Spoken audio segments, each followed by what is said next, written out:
After reading this module, we shall be able to define economic environment, understand the various elements of economic environment of a country, appreciate the importance of broader concepts of economic development such as the Human Development Index, know the economic systems prevalent in the world, and understand the meaning of economic risk and its implications for international business.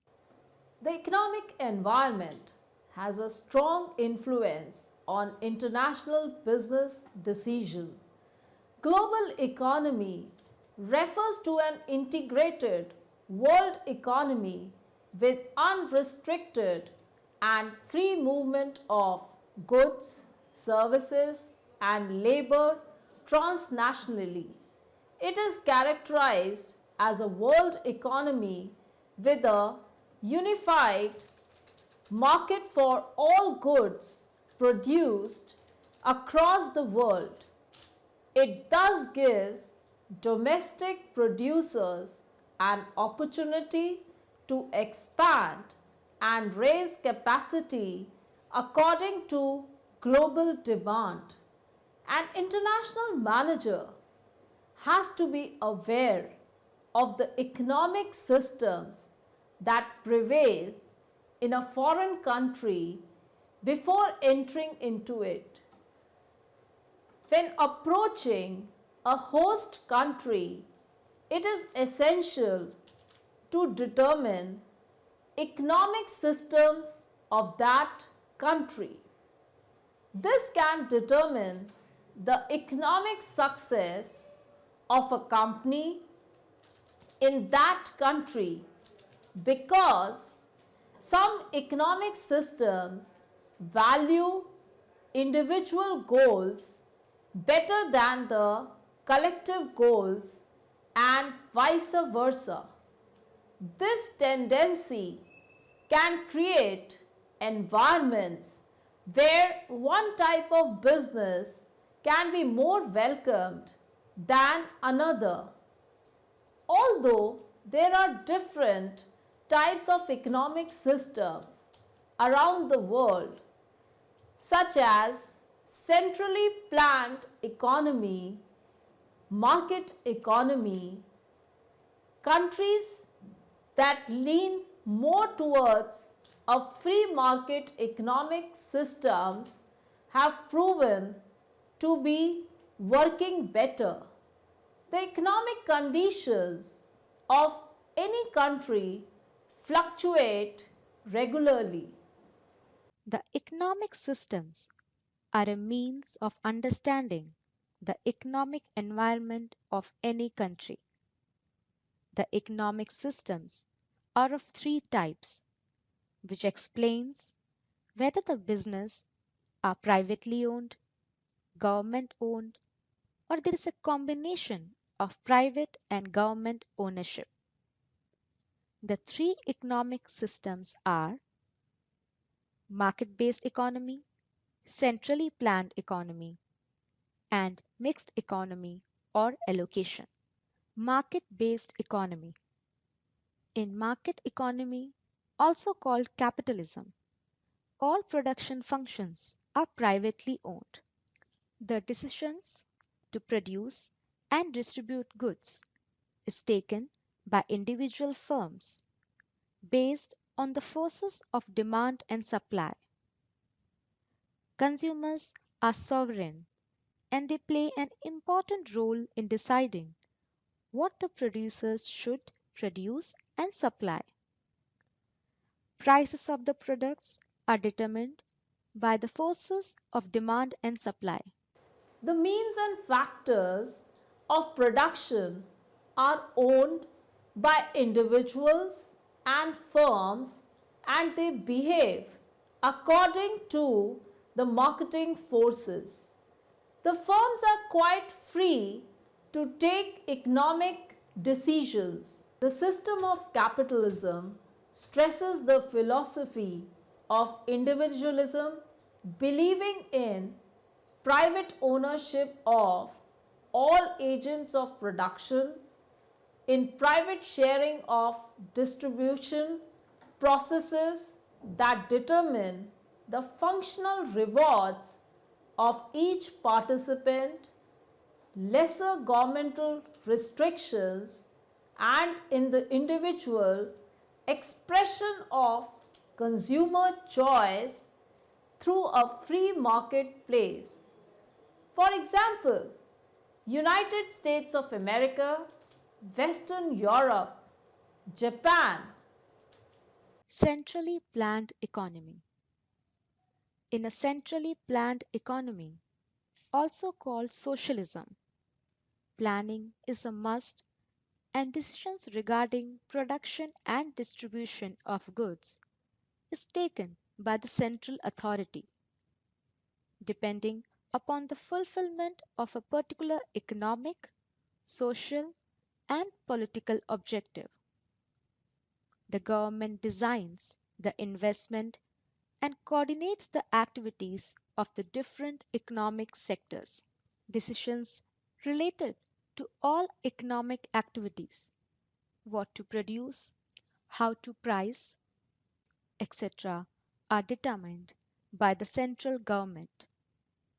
In a pure centrally planned economy, the tools of production are organized, managed, and owned by the government, with the benefits accruing to the public. The objective of this type of system is consistent with the collective ideology. It is for government to own and run business for the good of the society. Consumer sovereignty does not exist in this system as the consumption pattern is dictated by the state, as the government considers itself a better judge of resource allocation than the citizens. Examples of centrally planned economy are Hungary, Poland, USSR, and China. Mixed economy or allocation. Between the two extremes is the concept of mixed economy, which falls between a market economy and a centrally planned economy. As Keegan has said, there are no pure market or command allocation systems among the world economies. All are mixed in nature. This kind of system is found in India, Sweden, Italy, and France. Mixed economies have both private sector and public sector existing together. The economic setup under this philosophy is split into three parts. First, sectors in which both production and distribution are entirely managed and controlled by the state, to the complete exclusion of private enterprises. Second, sectors in which state and private enterprise jointly participate in production as well as distribution. And third, sectors in which private enterprises have complete access, subject only to the general control and regulation of the state. The nature of doing business with these different sets of countries is different. For example, in case of China, which is a centrally planned economy, CPE, the government has demarcated an area known as Special Economic Zone where private initiatives are allowed. Whereas in case of USA, which is an advocate for free market economy, some economic activities are owned and regulated by government. Let us now discuss the various elements of economic environment of a country. International managers use different economic measures to assess a country's level of performance and potential. These economic indicators help the firm to know the size of the demand for its product, the expected cost of production, and the net earning so as to ascertain its competitive edge and whether it would be able to smoothly repatriate its earnings to its home country. Managers focus on the monetary value of the total flow of goods and services in the economy of a nation. Further, they focus on issues like growth rates, income distribution, inflation, unemployment, wages, productivity, debt, and the balance of payments. Let us examine these factors one by one. Gross national income. It measures the income generated both by total domestic production as well as the international production activities of national companies. GNI is the market value of final goods and services produced by domestically owned factors of production. GNI is the broadest measure of economic activity for a country. An essential part of GNI is the gross domestic product known as GDP, which includes the total value of all goods and services produced within a nation's borders over 1 year, no matter whether domestic or foreign owned companies make the product. Thus, trucks made by Ford and Toyota in the United States would be counted in the US GDP. Gross national product is a better indicator of potential than GDP, whereas the GDP, which includes more than product. World GNP figures reveal the concentration of wealth in the three nations, the USA, Japan, and the Western Europe, whereas Africa trails far behind. Per capita income is the average national income of the residents of a country. A widely used method of classification of the economics is on the basis of per capita income or gross national income GNI per capita recommended by the World Bank. These economies are classified as low income, lower middle income, upper middle income, higher income, OECD and other higher income countries. The lower income or lower middle income and upper middle income countries are called developing countries and rest are developed nations. While evaluating markets, it is wise for international managers to consider individual product areas also.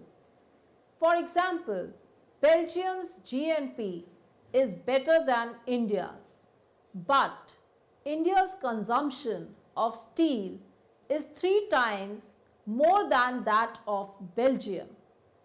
Income is the most important variable affecting marketing potential. Markets are not markets without money to spend. Interestingly, there is an inverse correlation between GNP per capita and income elasticity of demand for food. Asia has a 0.9 income elasticity of demand, whereas USA has 0.16. The distribution of income is very uneven. In Kenya, the lowest 20% of the population receive less than 3% of national resources. This bimodal distribution of income means businessmen must analyze two economies in a country.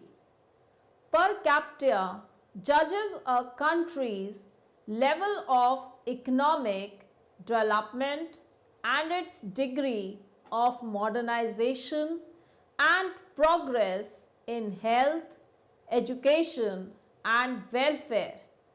Half of the world's population lives with an average per capita income of only 270 US dollars. Per capita is usually reflected in US dollars and is only valid for comparison if exchange rates are equal. Exchange rates reflect international goods and services in a country but not domestic consumption. Another limitation of per capita measures is the lack of comparability with the figures themselves. The US budget contains food, clothing, and shelter. In many of the less developed nations, these items may be largely self provided and therefore not reflected in national income tables. Also, in the UK, snow equipment is included, and this is not obviously in Africa and parts of Asia. Other limitations are that sales of goods are not well correlated with per capita income, and if there is great unevenness in income distribution, per capita figures are less meaningful. Product saturation can be equally troublesome in affecting market potential. A vacuum cleaner in the Netherlands has a 95% household penetration rate but only 7% in Italy. Let's now discuss the Human Development Index as a measure. Some critics argue that the Human Development Index HDI is a better measure to scale a country's development. The United Nations has translated its view into the Human Development Report and its principal indicator, the Human Development Index. Human Development Index HDI measures the average achievements in a country in three dimensions: longevity, as measured by the life expectancy at birth; knowledge, as measured by the adult literacy rate and the combined primary, secondary, and tertiary cross enrollment ratio; and standard of living, as measured by the gross national income per capita expressed in PPP for US dollars. The latest Human Development Report was released on 2nd November 2011 and compiled on the basis of estimates for 2011. It covers 185 member states of the United Nations out of 193, along with Hong Kong, of the People's Republic of China, and the Palestinian territories. 8 UN member states are not included because of lack of data. The average HDI of regions of the world and groups of countries are also included for comparison.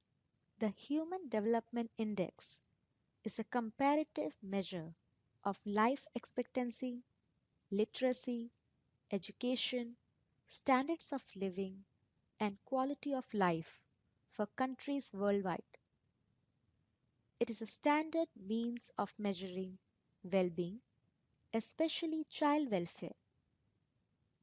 It is used to distinguish whether the country is a developed, a developing, or an underdeveloped country, and also to measure the impact of economic policies on the quality of life.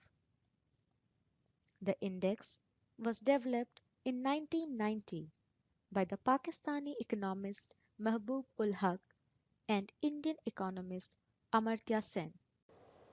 Countries fall into four broad human development categories, each of which comprises 47 countries. Very high human development, medium human development, and low human development. Because of the new methodology adopted since the 2010 Human Development Report, the new reported HDI figures appear lower than the HDI figures in previous reports. From 2007 to 2010, the first category was referred to as developed countries, and the last three are all grouped in developing countries. The original high human development category has been split into two as above in the report for 2007.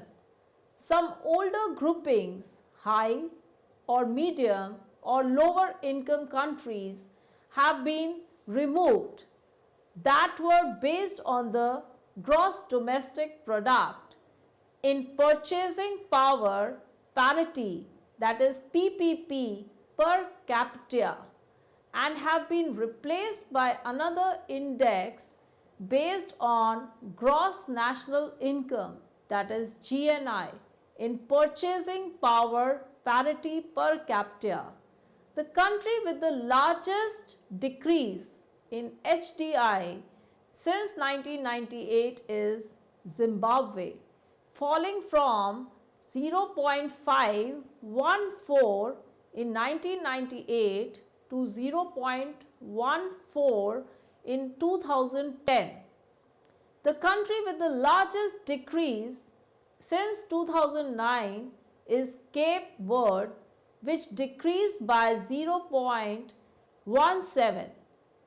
Over half of the world's population lives in countries with medium human development, that is 51%, while less than a fifth, that is 18%, populated countries falling in the low human development category.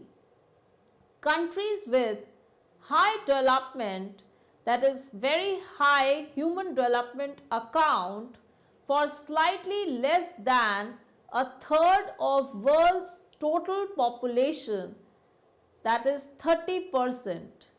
Next factor is purchasing power parity PPP. The purchasing power parity is a theory which states that the exchange rates between currencies are in equilibrium when their purchasing power is the same in each of the two countries.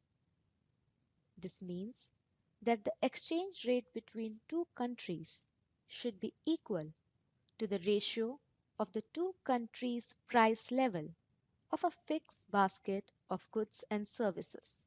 When a country's domestic price level is increasing, that is, a country experiences inflation, that country's exchange rate must depreciate in order to return to purchasing power parity, a theory which states that the exchange rate between one currency and another is in equilibrium when their domestic purchasing powers at that rate of exchange are equivalent. In short, what this means is that a bundle of goods should cost the same in Canada and the United States once the exchange rate is taken into account. The next factor is economic stability and inflation. When an international businessman considers doing business in another country, it is important to be knowledgeable about the stability of its economic system. One key indicator of economic stability is the rate of inflation. Inflation is an overall rise in prices without a commensurate rise in productivity. Sometimes governments are unable to control the rate of inflation through monetary policy, and other times they even worsen inflation by printing too much currency. Inflation affects interest rates as the demand for money is high due to the higher prices. Banks increase the interest rates in order to attract deposits, and government raise interest rates in order to attract deposits and to combat inflation. Another factor is the relative value of one currency versus another.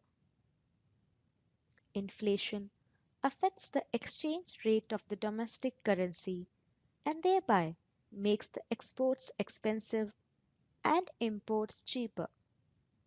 For example, when the currency of the other country devaluates relative to our own currency, it would be an advantage for us if we produce in the other country and sell at home. If currency values fluctuate dramatically and rapidly, it is very difficult to plan. The International Monetary Fund (IMF) has been established to monitor the exchange rates among the currencies, and it intervenes when there is a currency crisis.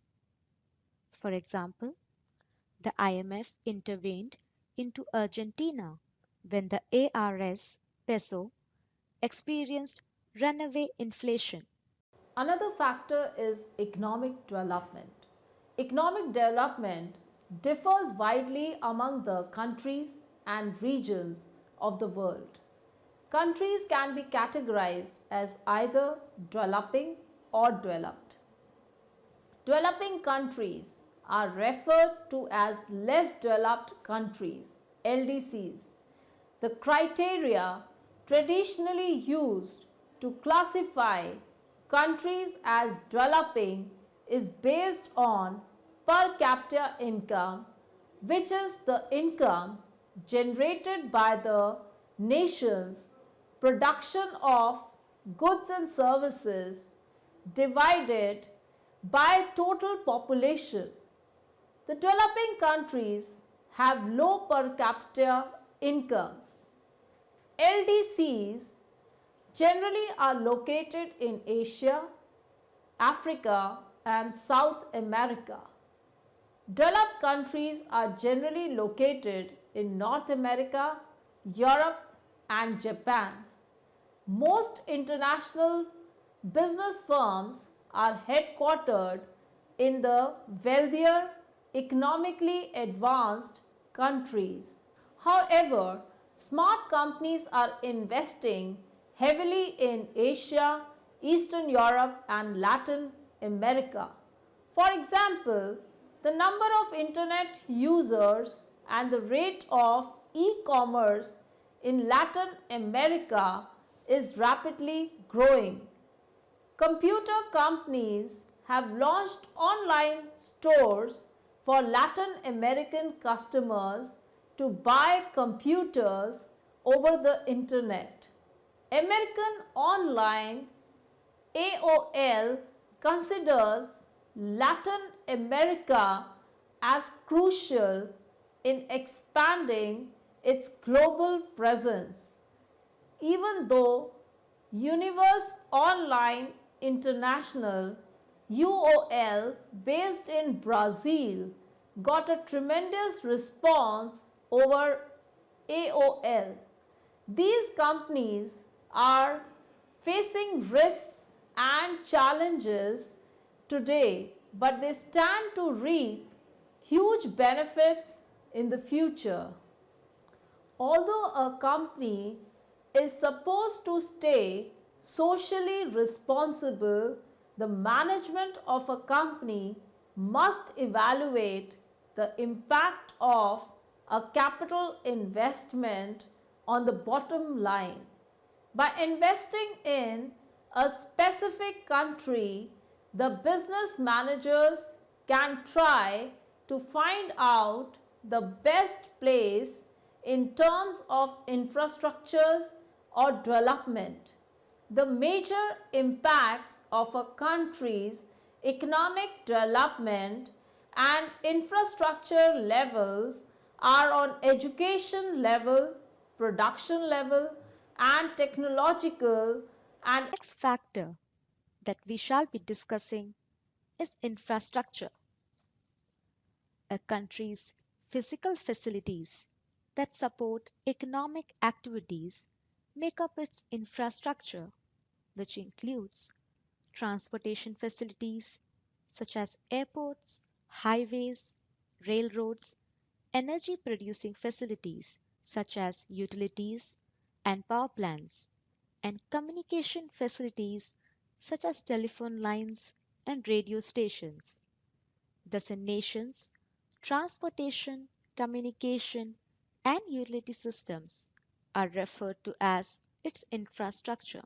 Companies operating in less developed countries must contend with lower levels of technology and perplexing logistical distribution and communication problems.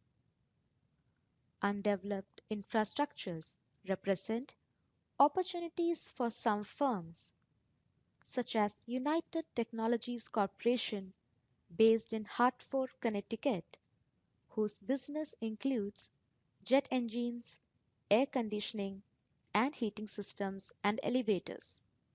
In the past, it used to be imperative to have the persons who were working on the same project in the neighboring cubicles.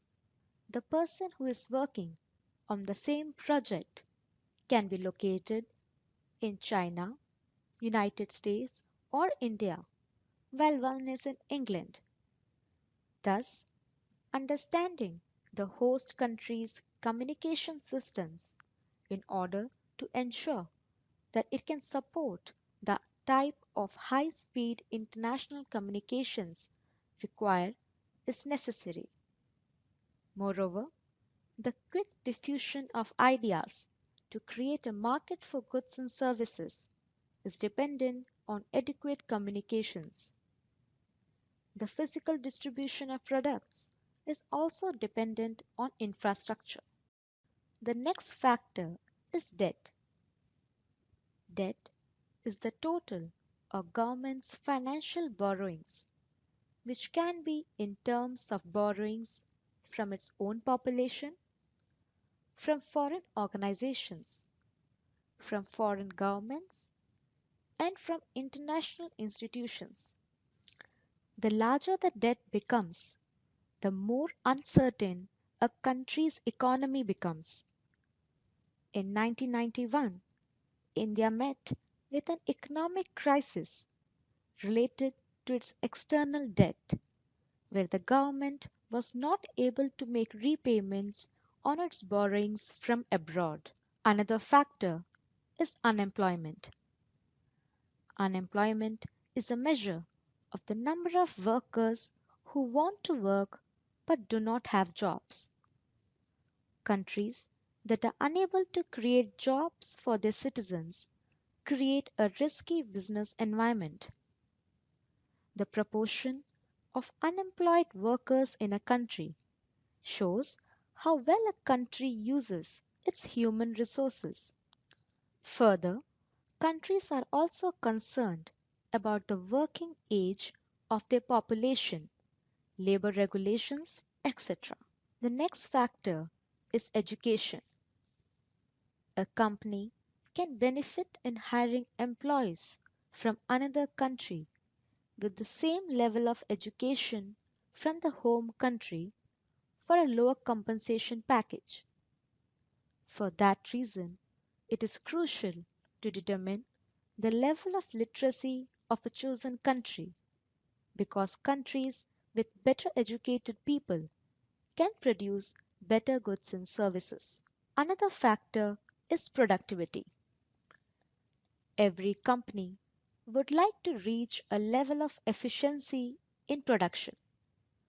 Productivity refers to the amount of output created per unit of input used.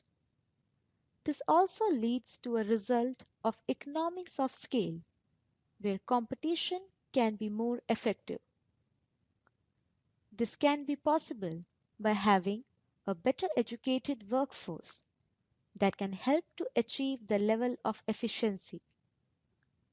The level of performance has reversed the productivity differential between the workers in the richer countries versus those in emerging economies.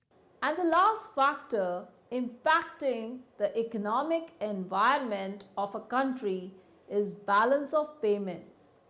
This is the measure of all economic transactions between one nation and another. The balance of payments is made of the current account showing trade in goods and services and the capital account which shows financial transactions. The balance of payments account helps international managers to select the location of supply of foreign markets and the selection of markets. The capital account may show the nations which have control restrictions and hence be difficult to deal with. In this regard, African nations are generally disadvantaged. Managers use the balance of payments to assess a country's economic stability. For example, a deficit in merchandise trade means the supply of that country's currency is increasing throughout the world given that its consumers are using it to buy the imports that then can cause a trade deficit. In this module, we have discussed the concept of economic environment with respect to international business, the various elements of economic environment of a country, the importance of broader concepts of economic development such as the Human Development Index. We have also discussed the economic systems prevalent in the world. And lastly, we have also learned about the economic risk and its implication for international business.